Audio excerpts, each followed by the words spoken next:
कल प्रत्याहार संज्ञा करने वाला जो सूत्र है आदिरंतेन सहेता, इसकी चर्चा की थी कि आदिरंतेन सहेता सूत्र से प्रत्याहार संज्ञा होती है। उदाहरण दिया यथा अणिति अयु वर्णानाम संज्ञा एवं अक अच हल बल रल झलादय, जो है अण, यह जो संज्ञा है जिसको प्रत्याहार कहते हैं, अण यह 3 वर्णों की संज्ञा है। 3 वर्णों का नाम क्या है? अण, अर्थात अण से हम 3 वर्ण को जानेंगे। अणपद, अणपद वाच्य जो है वो क्या है? अ इ उ।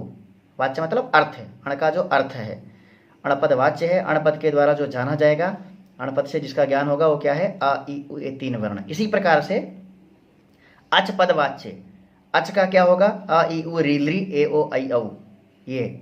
उसी तरह से हल पद वाच्य, हल जो ये संज्ञा है, हल संज्ञा के द्वारा जो वाच्य होगा, हल संज्ञा के द्वारा जो अर्थ आएगा, हल इस प्रत्याहार में जो वर्ण आएंगे वो ह यवरल यमंगणन झभ घढध जब गडद खफ छटथ चटत क प श श स ह, ये वर्ण।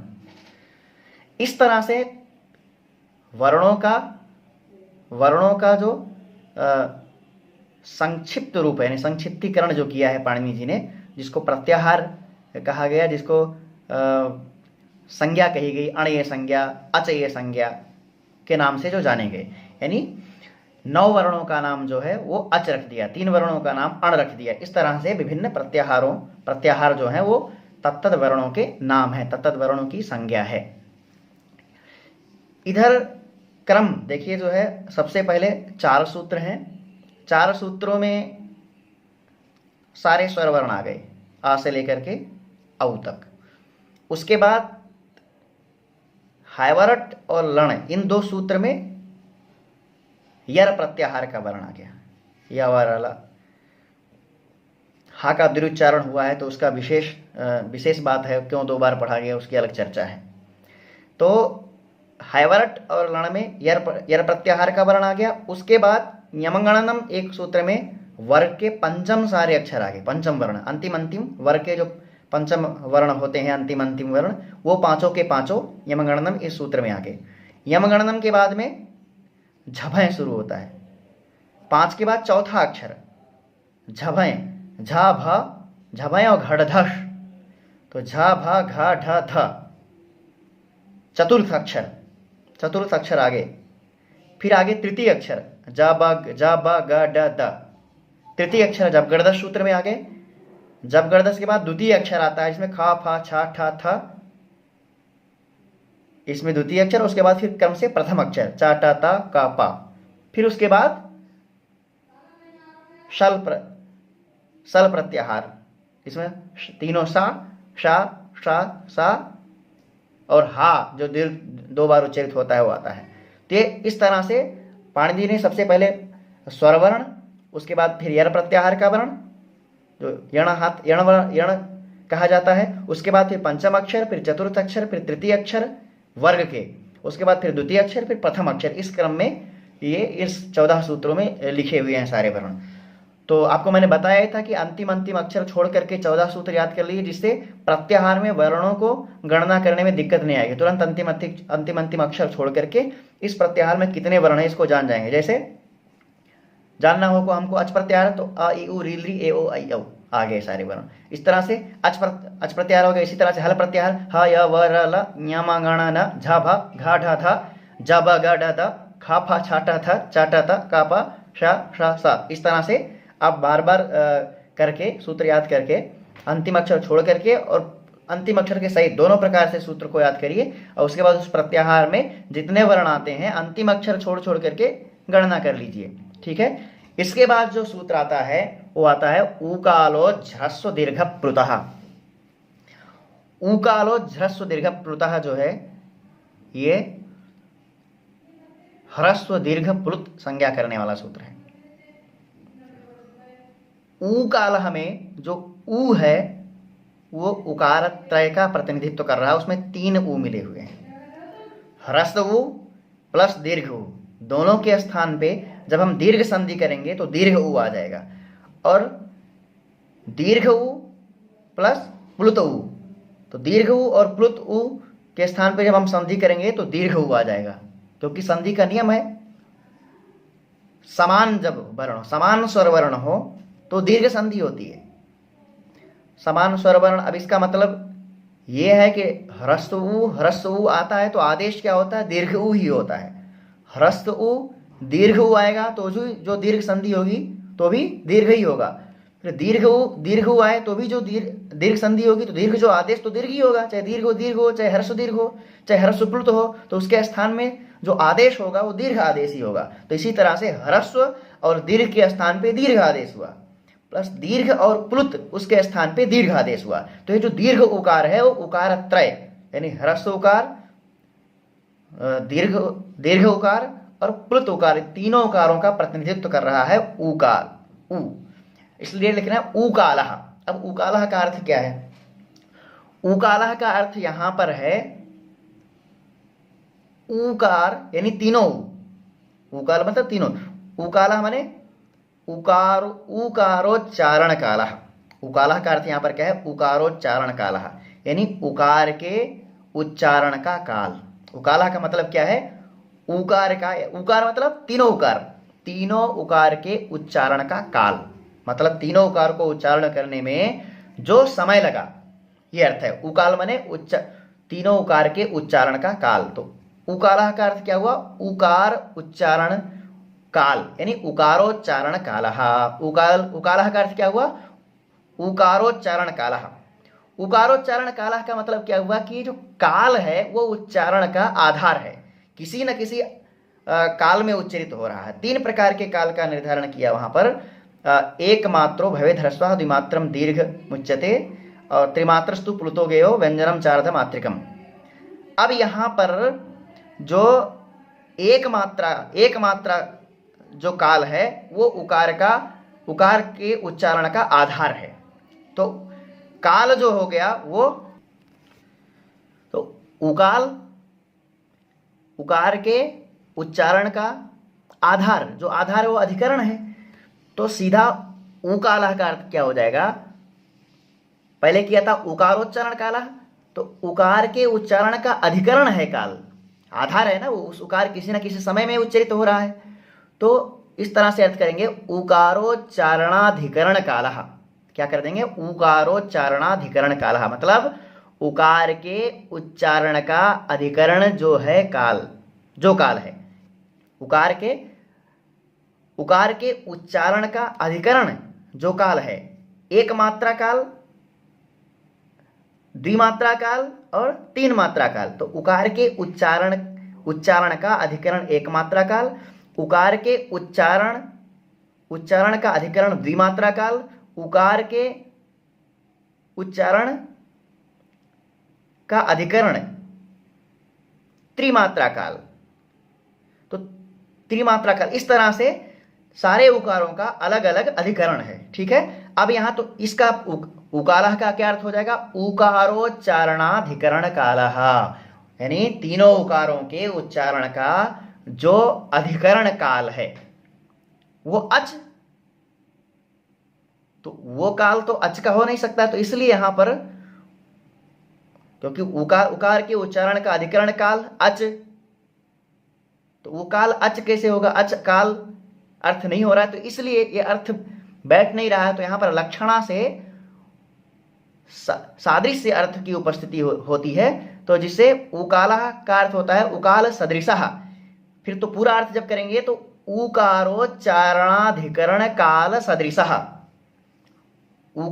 उकारोच्चारणाधिकरण काल सदृशः, मतलब तीनों उकार के उच्चारण काल का जो अधिकरण काल है उसके समान, उस काल के समान एक मात्रा, अगर उकार के उच्चारण का अधिकरण काल एक मात्रा है तो उस एक मात्रा काल के समान है काल, उस मात्रा के एक मात्रा काल के समान उच्चारण काल है जिस वर्ण का, यह अर्थ हो जाएगा। तो यानी ह्रस्व उकार लीजिए पहले, तो उकारोच्चारणाधिकरण काल सदृशः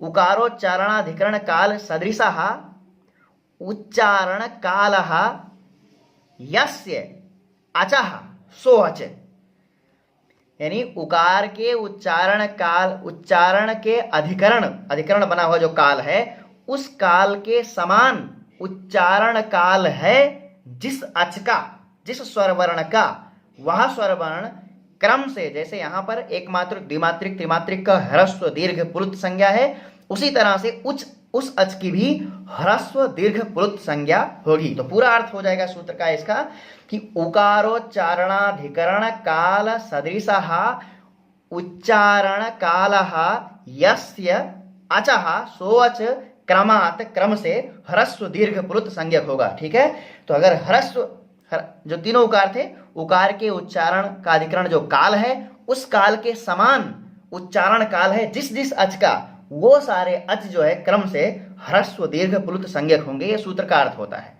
ठीक है, इस तरह से ह्रस्व दीर्घ प्लुत संज्ञा करने के लिए सुवृत्ति में लिख रहे हैं उच्च उच्च ऊश्च, तीनों है। तो जैसे मैंने कहा था कि तीनों उकार का प्रतिनिधित्व कर रहा है ये उकार, दीर्घ उकार, तो इसलिए अर्थ वृत्ति में लिख रहे हैं उच्च उच्च ऊश्च इति वह, ये तीनों वह हो गए। और इसका षष्ठी विभक्ति बहुवचन में वांग काल इव कालो यस्य, इन तीनों उकार के उच्चारण काल के समान उच्चारण काल है जिस अच का, वह अच क्रम से ह्रस्व दीर्घ प्लुत संज्ञक होता है। तो यहाँ पर स्वर का विधान किया कि जो स्वर हैं उनकी तीन संज्ञा होती है, तीन प्रकार के अच होते हैं। अगर वह उस अच का उच्चारण एक मात्रिक, सभी अच का नहीं, कुछ अच हैं जो अच हैं वो बताएंगे आगे।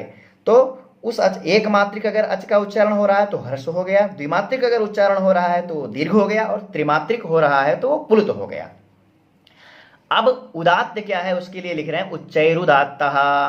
उच्चैरुदात्तः तो ताल, उसका अर्थ लिखते हैं तो सप्रत्येकम उदात्तादि भेदेन त्रिधा, मतलब वह जो प्रत्येक अच है यानी ह्रस्व दीर्घ प्लुत संज्ञक जो अच है, जो स्वर वर्ण है, वो क्रम से उदात्त आदि, उदात्त, अनुदात्त और स्वरित भेद से तीन तीन प्रकार वाले होंगे। ठीक है, तो तीन पहले था, ह्रस्व दीर्घ प्लुत और उदात्त, अनुदात्त और स्वरित। अब तीन तीन भेद, प्रत्येक ह्रस्व के भी तीन भेद, दीर्घ के भी तीन भेद और प्लुत के भी, तो इस तरह से 9 भेद होंगे। अब वो उदात्त क्या है उसके लिए लिख रहे हैं उच्चैरुदात्तः। तालवादिषु सभागेषु स्थानेषु ऊर्ध्वभागे निष्पन्नो अच उदात्त संज्ञः स्यात्। तालवादी स्थानों में ऊर्ध्वभाग में, तालवादी स्थानों में ऊर्ध्वभाग में जो अच निष्पन्न होता है उसकी उदात्त संज्ञा, और तालवादिषु सभागेषु स्थानेषु अधोभागे निष्पन्नो अच अनुदात्त संज्ञा। और स्वरित संज्ञा के लिए क्या है उदात्तत्वानुदात्तत्व वर्णधर्मौ समाह्रियते यस्मिन् सोच स्वरित संज्ञा। उदात्तत्व और अनुदात्तत्व ये दोनों धर्म जिस वर्ण में रहे वो हो गया स्वरित संज्ञक। तो स्वरित संज्ञा और उदात्त संज्ञा और अनुदात्त संज्ञा करने वाला ये तीनों सूत्र हैं। ठीक है, संज्ञा प्रकरण चल ही रहा है तो सब संज्ञाएं हो रही हैं। अब यहाँ पर उदात्त में आता है कि भाई तालवादिषु सभागेषु स्थानेषु ऊर्ध्वभागे, ऊर्ध्वभाग इसमें क्या करें, तो इन्हीं स्थानों में ऊर्ध्वभाग, भाई स्वर में ही ऊर्ध्व स्वर और नीचा स्वर, मध्यम स्वर जिसमें ऊंचा और नीचा, उच्च स्वर और निम्न स्वर दोनों मिला हुआ हो स्वरित स्वर, इस तरह से उसी में परिकल्पना करनी पड़ेगी। अब इसके विषय में जो है शंभू गुरु जी ने, प्रोफेसर शंभू गुरु जी हमारे हैं, वो वेद पढ़ाते हैं, वेद उनसे कुछ पढ़ा है, और उन्होंने बताया कि जो ये उदात्त अनुदात्त स्वरित है ये उच्चैरुदात्तः नीचैरुदात्तः ये प्रातिशाख्य में भी आया हुआ है। पहले भी पाणिनि जी ने जो लिखा है ये प्रातिशाख्य में भी ये सूत्र आया हुआ है, और इससे प्राचीन पाणिनि शास्त्र से प्राचीन प्रातिशाख्य माना जाता है, ऐसा उन्होंने बताया। तो उसमें वो कहते हैं कि उसमें ऐसा लिखा है उच्चैरुदात्तः के लिए कि गात्र जब उच्च हो, उच्च गात्र हो, ऊपर उठ रहा हो गात्र, तो उस समय जो उदात्त स्वर माना जाता है, और नीचे हो गात्र तो उस गात्र जब नीचे हो तो अनुदात्त स्वर, और जो मध्यम रहे, अगर ना तो उच्च है और नीचे है और उच्च और नीचे दोनों हो रहा हो तो वो स्वरित स्वर होगा। और इसका प्रतिनिधित्व करने के लिए ऐसे भी है कि हस्तस्वर संचालन जो होता है उसमें उदात्त में प्रायः ऊपर हाथ जाता है और अनुदात्त में नीचे और स्वरित स्वर में बीच में रहता है, तो हस्तस्वर से भी उसका प्रतिनिधित्व करते हैं। और इसके विषय में ये भी कहा कि भाई संगीत वस्तुतः उदात्त अनुदात्त स्वरित का जो साक्षात्कार है ईश्वर का, ये आभ्यंतर विषय है ये, तो इसका संगीत से जो है संगीत जो स्वर है उसके द्वारा इसका पूर्ण तो पता ज्ञान होता है। संगीतकार जो होता है उसी को जो है साक्षात्कार इसका वस्तुतः होता है, अथवा जो यंत्रों के द्वारा नापा जाए कि भाई उदात्त अनुदात्त स्वरित स्वर क्या है तो उसको ज्ञान होगा। और इसके लिए भी कहा कि जैसे सरगम आता है साम शास्त्र का, सामवेद का जो प्रतिनिधित्व करने वाला 7 स्वर है ना, संगीत शास्त्र का सा रे गा मा पा धा नी सा नी, सा रे गा मा पा धा नी, ये जो स्वर है तो उसमें जो नी और गा है उसके लिए कारिका है उच्चौ निषाद गांधारो, निषाद गांधारो उच्च, यानी उदात्त स्वर के लिए कहा है कि नी और गा ये जो है ये उदात्त है, उदात्त स्वर इसका आता है। और नीचा ऋषभ धैवतौ, रे और धा ये जो है नीच है, यानी नीचे अनुदात्त, ये नीच स्वर है तो इनको अनुदात्त कहा है। तो रे और धा ये अनुदात्त स्वर, और जो उदात्त स्वर है उसमें नी और गा, और शेषात स्वरित हो गए। यहाँ शेष जो बचे हुए हैं, जो उसमें स्वर बचे हुए हैं वो सारे के सारे स्वरित हैं। 4 पहले ही निकल गए, बचे 3 थे, नी और गा उदात्त स्वर, रे और धा अनुदात्त, और बाकी जो बचे हुए हैं वो स्वरित स्वर हैं। तो इस तरह से उदात्त अनुदात्त स्वरित की चर्चा आती है, और वस्तुतः वो सूक्ष्म विषय है, उच्चारण का विषय है। तो संगीत की साधना करने के पश्चात, संगीत की साधना कोई करे तो उसमें देखे और फिर अन्य प्रयत्न करे तो उदात्त अनुदात्त स्वरित स्वर का वस्तुतः ज्ञान हो पाएगा, होता है। अब उदात्त अनुदात्त ह्रस्व दीर्घ प्लुत 3 भेद वर्ण का किया, उसके बाद उदात्त अनुदात्त स्वरित भेद किया। तो 3 का 3 3 × 3 = 9, यानी 9 हो गए, 9 स्वर भेद, 9 भेद हो गए। अब इन 9 भेदों का सा नवविधोपि प्रत्येकम अनुनासिकानुनासिकत्वाभ्याम द्विधा, वह जो 9 भेद हुआ है ह्रस्व दीर्घ प्लुत उदात्त अनुदात्त स्वरित, वो भी अनुनासिकत्व और अननुनासिकत्व यानी शुद्ध स्वर, अनुनासिकत्व अनुनासिक स्वर और अननुनासिकत्व यानी शुद्ध स्वर। तो इन 2 भेद से वो 9 के उन 9 के 2 भेद हो जाते हैं, एक तो अनुनासिक वाला, एक जो अनुनासिक नहीं है यानी अननुनासिक जो है। तो 2 भेद से वो जो 9 है वो 18 भेद हो जाते हैं। तो इस तरह से जो हमारा स्वर वर्ण है उसके 18 भेद होते हैं। जैसे अब आ लेते हैं, आकार लिया। अब आकार सबसे पहले 3 प्रकार का, अ ह्रस्व, अ दीर्घ, आ प्लुत। तो ह्रस्व दीर्घ प्लुत हो गया। अब आ ह्रस्व उदात्त, आ ह्रस्व अनुदात्त, आ ह्रस्व स्वरित, 3 भेद हो गए। इसी तरह से आ दीर्घ उदात्त, आ दीर्घ अनुदात्त, आ दीर्घ प्लुत, आ दीर्घ स्वरित, आ दीर्घ स्वरित, ठीक है, 6 भेद हो गए। फिर आ प्लुत उदात्त, आ प्लुत अनुदात्त और आ प्लुत स्वरित। आके उदात्त अनुदात्त ह्रस्व दीर्घ प्लुत, ह्रस्व के 3 भेद उदात्त अनुदात्त स्वरित से, दीर्घ के 3 भेद उदात्त अनुदात्त स्वरित और प्लुत के 3 भेद उदात्त अनुदात्त स्वरित। इस तरह से कितने भेद हो गए? 9। अब ये जो 9 है ये अनुनासिकत्व और अननुनासिकत्व भेद से 2 हो गए। तो आ एक के आ ह्रस्व उदात्त अनुनासिक, आ ह्रस्व उदात्त अननुनासिक, आ दीर्घ उदात्त अनुनासिक, आ दीर्घ उदात्त अननुनासिक, आ प्लुत उदात्त अनुनासिक, आ प्लुत अनुदात्त उदात्त अननुनासिक। इस तरह से अनुनासिक और अननुनासिक जोड़ करके ये 18 भेद होंगे, ठीक है। इसको आप जोड़ करके लिख लीजिएगा। तो 18 भेद आकार के हो जाएंगे। और आ ही नहीं, अन्य भी वर्णों के जिसके जितने भी भेद होते हैं आगे की कक्षा में उनको देखते हैं, ठीक है। नमो नमः, धन्यवाद।